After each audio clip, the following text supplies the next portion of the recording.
I always wanted to work here. I always British. a British actor who had a great appreciation for American film, because I sort of came of age in the 70s, when the 60s and 70s, when movies were really getting really interesting, right? Yeah. And Counterculture. Totally. And so my favorite actors, besides some of the British ones I grew up with, were American actors, especially New York ones, you know, the character actors like Dustin, Bobby Duvall, Al Pacino. You know, these people, you know, loomed large in my consciousness. But you look more like Robert Redford. That really should have. Thank you. God, I wish. That's a very nice compliment. Blonde. Yeah, right. You know, handsome blonde guy. I mean, the guys you mentioned are not like lookers. Yeah, no, I when I was 18 or 20s, actually, when I did Princess Bride at 24, I thought, God, I'm just going to get nonstop, you know, what? Blonde, blue-eyed, you know, prince roles, which is what happened. I got offered every movie with a sword. You know what I mean? And I'm like, no. Or fairy tale, or you meet the princess and you save the princess, or fight the dragon, they don't fight that. And I just thought, man. So what do you do to fight that? You have to then play a bad guy? Well, yeah. So I was like, oh, God, I got to change this face. I've got to mix it up, Bill. I've got to try and find a way to change my path, or the path that people want me to take, right? And I'll tell you a quick funny story. I was in New York. By the way, living in New York, not working. I don't know if you've ever been through that. Not a great thing to do. I lived in New York as a comedian, which is someone who certainly doesn't work in the day. Right. You know, but you got paid to go up on stage and do your act. Not at first, no. Oh, really? Oh, no. I sold drugs. Oh, okay. We all did. That's a lucrative business. Yeah, there's no pay at the beginning. Right. But very soon, if you're good, when I say very soon, within a couple of years, you know, are you doing great? No, but you have enough to live. And that always made the actors in New York very jealous of us, because the comedians didn't have to wait tables. Right, yeah, no, waiting tables. What? Why you did? Not in New York, in London. Yeah. I did. I was a busboy. I never did, bitch. Yeah.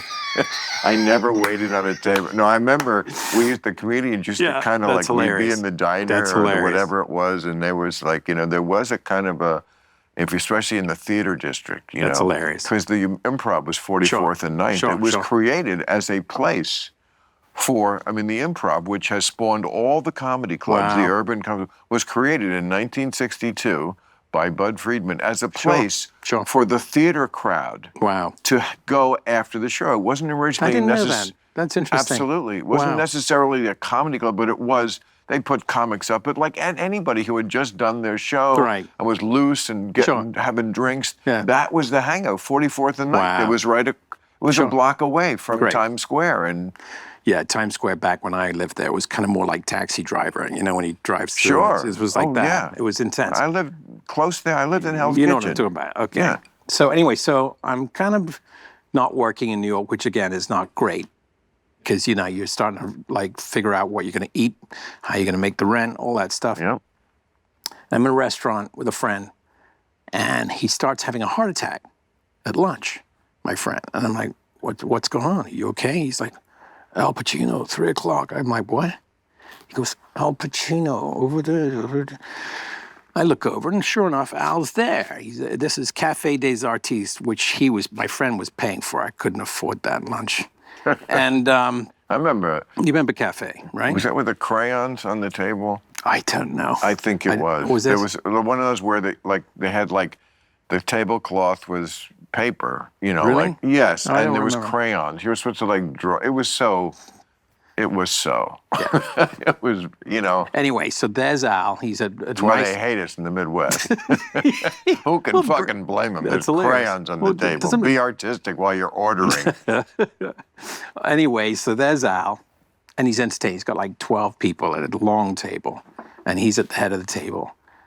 And my friend, who's an actor, also not working, by the way, he goes, hey, we're actors. We should go say hi to Al. I'm like, no, we really should. He's with friends. Let's not do that. Yeah. And as I'm saying, let's not do that, he's up and out of the chair. And he's over there. Oh, man. And I'm like turning the color of your curtain right here. And I'm just so embarrassed right now. I'm like, oh God. I look over and I see him gesturing. Al's like, who is this guy? Are you a waiter? What is this?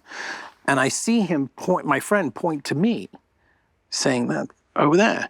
And Al looks over and I can see him looking right at me. Now I'm really mortified. Why right? is he blaming you?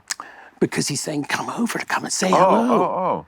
oh. So your friend succeeded. He did well. Not that, I'm wondering, like, is this really what Al wants, to have people come up and introduce themselves, strangers all the time, while he's having lunch with his friends? And I'm thinking, I walk over and my friend says, oh, Mr. Pacino, it's my friend Cary Elwes, he's an actor. And he goes, oh yeah? What are you doing right now? And I said, well, I'm going up on auditions and I'm between jobs. And he goes, oh, so you're drifting. And I went, oh, great, this is great. Michael Corleone just called me a drifter. This is exactly my day is working out as planned. And he goes, let me ask you a question, Cary. And he taps my heart, Bill, like that. He goes, what's this? And I go, my heart? He goes, no. Then he taps my head right here. He goes, what's that? And I said, it's not my brain, is it? He goes, no. He goes, they're muscles, Cary. Do you go to the gym? I go, yeah. He goes, what happens when you stop working out? I said, well, you atrophy. He said, that's right. These are muscles. You got to go to the gym, go work them out. That's why I go. I do plays.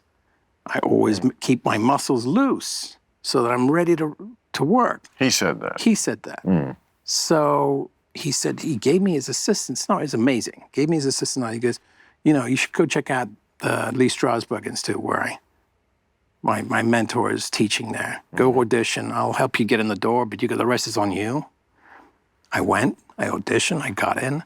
I ended up training with his mentor, a guy called Charlie Lawton, not the actor, but the same name. And changed my life. I started working like within a month or two. So that is a beautiful story when a celebrity gives you the absolute personal number of his own assistant.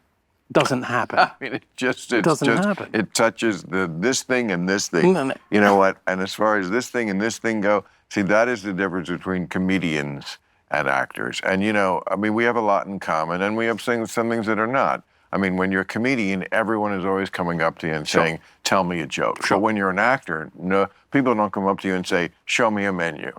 Right. No, it's true. I just had to get one more. You guys were waiters joke in there. I was actually a busboy. I was never a waiter.